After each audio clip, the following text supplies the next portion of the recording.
All right, in this video, you're being asked to find the value of x, y, and z in this picture below.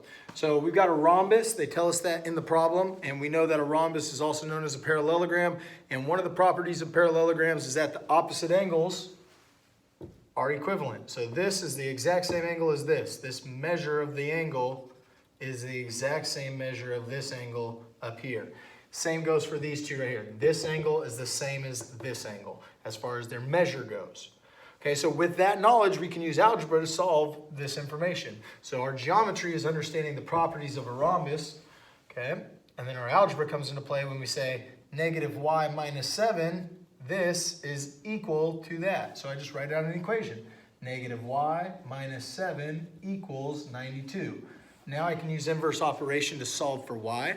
If you're doing this type of a problem, you should already have some background knowledge on how to inverse operate and solve for a single variable. My job is to get y all by itself, so I need to get rid of the negative 7 as well as the negative attached to my y. I'm going to do adding 7 to both sides to eliminate. Leaving me with opposite of y is equal to 99. I need to divide by the negative 1 that's there to cancel. Divide by negative 1. Leaving me with y equals negative 99. I got 99 problems and y ain't one of them because I know what that value is. So I can now take a negative 99 and plug it in right there. Negative 99, double negative makes it positive. So 99 minus 7 gets you the same value of 92. Okay, the problem with these two angles is we don't know what that angle value is. They gave us 92 here, so it was easy to say that this has to be equivalent to that. But here I just have two expressions. One has a value of x and one has a value of z. That's unknown. So we have two different unknown values. That's a problem. Okay, it's a problem because we can't say this is equal to that and then solve one of them. We would if they were both x values, we could figure out what x is, but that's an x, that's a z. So what are we going to do in this case? We also need to know another property of quadrilaterals, okay, parallelograms, and that's that all four angles need to add up to, do you know it? Do you? 360 degrees. Okay, so if we've got 92 and 92 here, that's a total of 92 degrees plus another 92 degrees, leaving me with 184. You could do two things here. You could say, well, how much more do I need to get to 360? 360 minus 184, leaving you with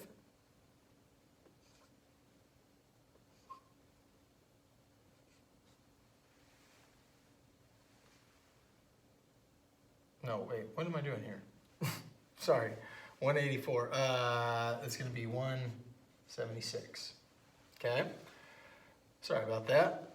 So now we have 176, and we got to figure out between these two, this and this has to be 176 degrees total. So we need to split it in half. That'll be this measure and this measure equal. So divided by 2, giving me 88 degrees. Okay, so that's one way to look at it. The other way to look at it, the way that I would more probably look at it is this angle and this angle need to add up to 180. Okay, so I already got 92. How much more do I need to make 180? 88. So there's two really ways of looking at what these values have to be. Okay, 92 and 92, meaning I still have 176 degrees left between these two values. So I cut it in half to get 88 here, 88 there.